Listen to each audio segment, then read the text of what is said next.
এই কুয়াশার ভেতরে। নমস্কার, সন্ধ্যের আড্ডার বিশেষ নিবেদন কুয়াশার দ্বিতীয় পর্বে আপনাদের সকলকে স্বাগত জানাই। আজকে আপনাদের জন্য কনিষ্ক সাহার লেখা গভীর জঙ্গলের তৃতীয় পর্ব।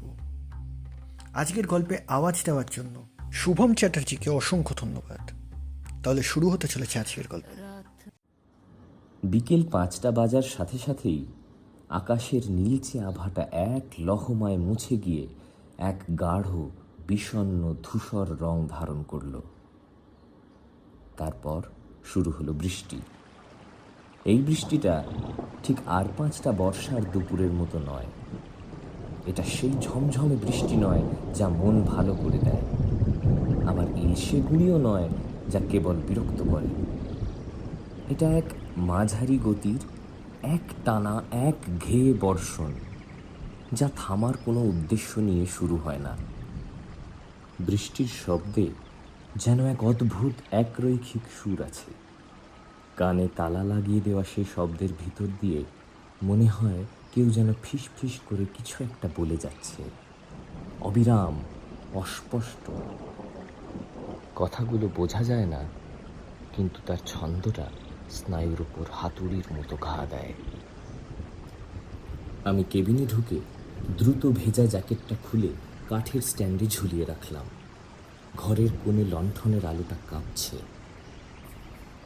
টেবিলের উপর এক টুকরো চিরকুট পড়েছিল, হেডকোয়ার্টার থেকে পাঠানো নতুন নির্দেশ। পিছনের অব্যবহৃত ঘরটার ফাইলগুলো গুছিয়ে রাখতে হবে, বৈধতার তারিখ আর টেন্ডার খোলার বছর অনুযায়ী। চাবিটা পাশের ছোট কাঠের কি বক্সে রাখা। কি বক্সটা দরজার ঠিক পাশেই বহু পুরনো মহগনি কাঠের তৈরি। পাল্লাটা খুলতেই একটা ক্যাচক্যাচে শব্দ হলো। ভেতরে 3টে চাবি ঝোলানো। মাঝখানের চাবিটায় একটা হলদেটে হয়ে যাওয়া কাগজের লেবেল লাগানো, ব্যাক রুম বলে। চাবিটা হাতে নিতেই মনে হলো সেটা অস্বাভাবিক ঠান্ডা, যেন বরফ জলে চুবিয়ে রাখা হয়েছে দীর্ঘক্ষণ। পিছনের ঘরটা মূল কেবিনের থেকে বিচ্ছিন্ন একটা ছোট্ট প্রকোষ্ঠ। দরজা ঠেলে ভেতরে ঢুকতেই নাকে এলো এক ভ্যাপসা গুমোট গন্ধ। পুরনো কাগজ, স্যাঁতস্যাঁতে দেওয়াল আর ধুলোর এক মিশ্রণ। ঘরের মাঝখানে একটা ভারী ওক কাঠের টেবিল, আর দেওয়াল ঘেঁষে 4টে ঢাউস ধাতব ফাইল ক্যাবিনেট। সিলিং থেকে ঝোলানো একমাত্র বাল্বটা মিটমিট করছে, আর তার ভেতরে জীর্ণ ফিলামেন্টটা যেন শেষ নিঃশ্বাস ফেলার জন্য ছটফট করছে। বাইরে বৃষ্টির শব্দ ছাদে পড়ার পর এক অদ্ভুত প্রতিধ্বনি তৈরি করছে এই বদ্ধ ঘরে। আমি ফাইল সাজাতে বসলাম। প্রথম কয়েকটা ড্রয়ারে বিএফসির আদি পর্বের ইতিহাস, কোম্পানি নিবন্ধনের বিবর্ণ নথিপত্র, বন বিভাগের সাথে সই করা প্রথম চুক্তিনামা। প্রতিষ্ঠাতা পরমব্রত সেন লোকটা যে অসামান্য জেদি ছিলেন তা তার প্রতিটি সইয়ের নিচে বলিষ্ঠ টান দেখলেই বোঝা যায়। মাত্র 3টে কর্মী আর একটা লজ্ঝড়ে জিপ নিয়ে তিনি এই গহীন জঙ্গলে সাম্রাজ্য করেছিলেন। আর ছিল এই অরণ্য, অদম্য, রহস্যময়। তৃতীয় ক্যাবিনেটটা খুলতে গিয়ে হঠাৎ একটা খাম মেঝেতে পড়ে গেল। তার ভেতর থেকে বেরিয়ে এলো একটা সাদা কালো ফটোগ্রাফ। আমি সেটা তুললাম। সে ছবিতে পরমব্রত সেন একা নন, তার পাশে একটি ছোট মেয়ে, বয়স বড়জোর 7 বা 8। ফ্রক পরা মেয়েটির মুখে এক অত্যন্ত গম্ভীর, অস্বাভাবিক, পরিণত হাসি। ছবির পিছনে কাঁপা কাঁপা হাতের লেখায় লেখা, পরমব্রত ও কন্যা, স্টেশন 7, 2008। আমার নজর গেল মেয়েটির চোখের দিকে। সে ক্যামেরার লেন্সের দিকে তাকিয়ে নেই, তার চোখের মণি দুটো স্থির হয়ে আছে ছবির বাঁদিকের কোণায়, ফ্রেমের বাইরের কিছু একটার দিকে। আমি জানি ওদিকে কি আছে। ওইদিকেই সেই প্রাচীন বটগাছটা। আমি ছবিটা টেবিলের ওপর উপুড় করে রাখলাম। কেন জানি না, মনে হলো ওই ছোট্ট চোখের স্থির দৃষ্টিটা আমার হৃৎপিণ্ডের ছন্দকে উলট পালট করে দিচ্ছে। কিন্তু কয়েক সেকেন্ড পর একটা অদ্ভুত অবমাননার বোধ কাজ করলো মনে। আমি একজন যুক্তিবাদী মানুষ, একটা পুরনো ছবিকে ভয় পাওয়ার কি আছে? আমি ছবিটা আবার সোজা করে রাখলাম।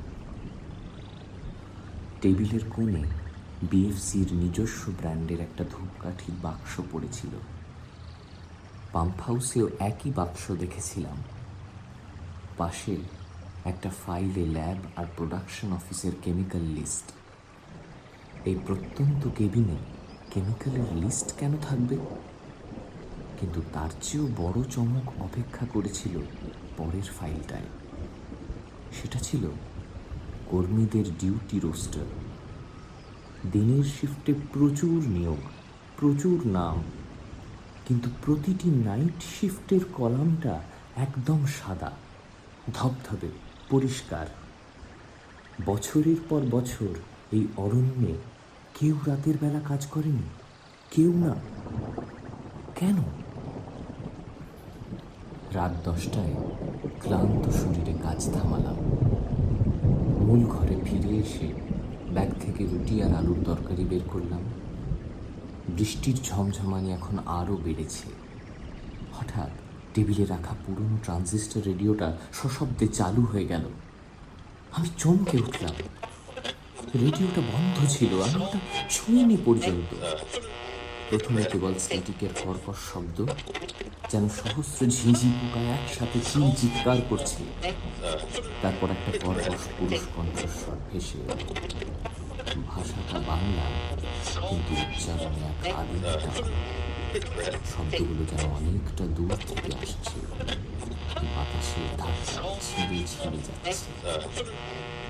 আলো ছাড়া বাইরে যাবে না, বৃষ্টির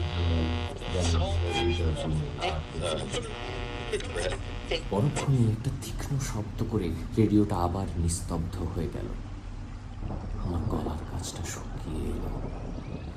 রেডিওটার কোনো পাওয়ার কানেকশন ছিল না, ব্যাটারিও না। তাহলে এই শব্দটা এলো কোথা থেকে?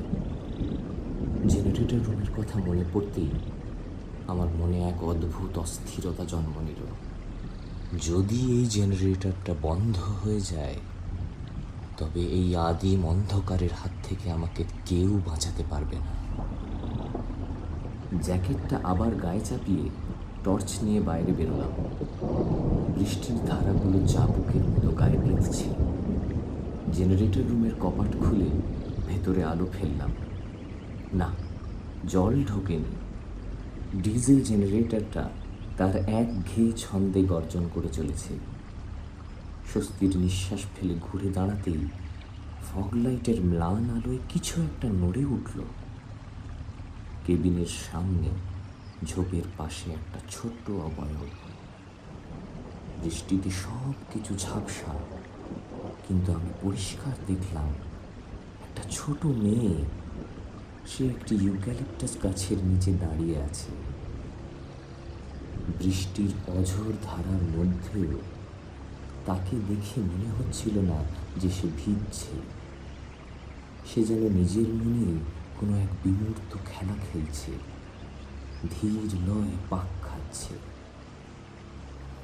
এই খুকি, ওখানে কি করছো? আমি চিৎকার করে ডাকলাম।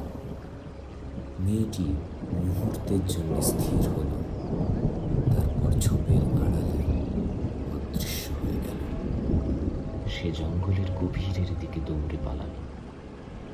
আমি এক পা এগোলাম তাকে অনুসরণ করতে, কিন্তু আমার পা দুটো যেন মাটিতে গেঁথে গেল। একটা শীতল ভয়ের স্রোত আমার মেরুদণ্ড বয়ে নেমে গেল।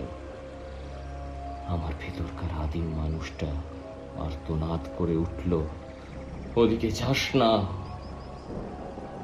কোনো এক অজ্ঞাত কারণে আমার শরীর আর এগোতে চাইল না।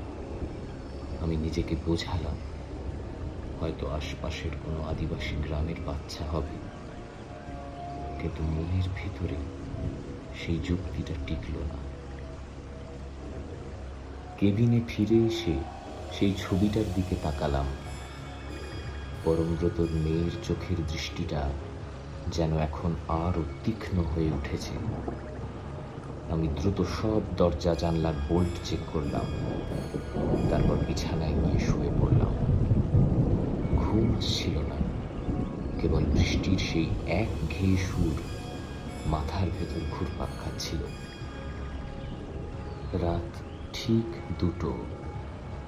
হঠাৎ সেই শব্দটা শুরু হলো। প্রথমে মনে হয়েছিল কোনো গাছের ডাল মটকাচ্ছে, কিন্তু না, এটা জৈবিক শব্দ।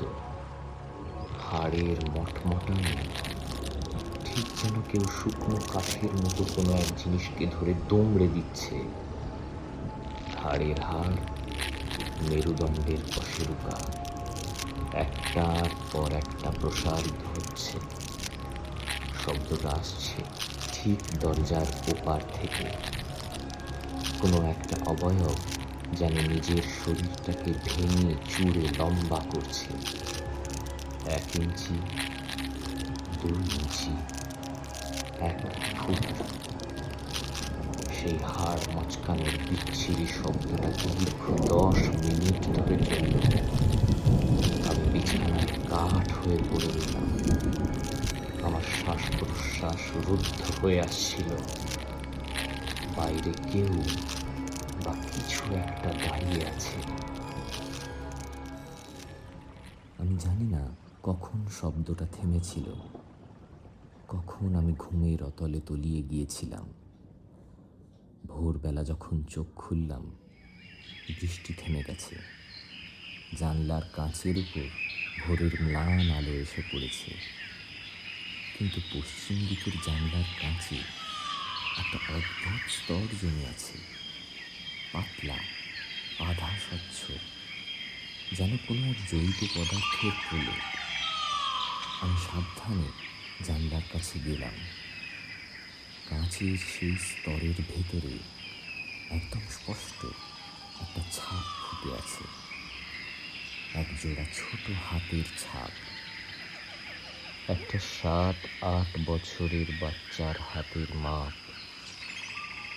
কিন্তু ছাপটা কাঁচের বাইরের দিকে নয়, ছাপটা কাঁচের ভেতরে, ঠিক আমার ঘরের দিকের অংশে। অথচ ঘরটা ভেতর থেকে তালা বন্ধ ছিল। সারা রাত আমি এই ঘরে একাই ছিলাম।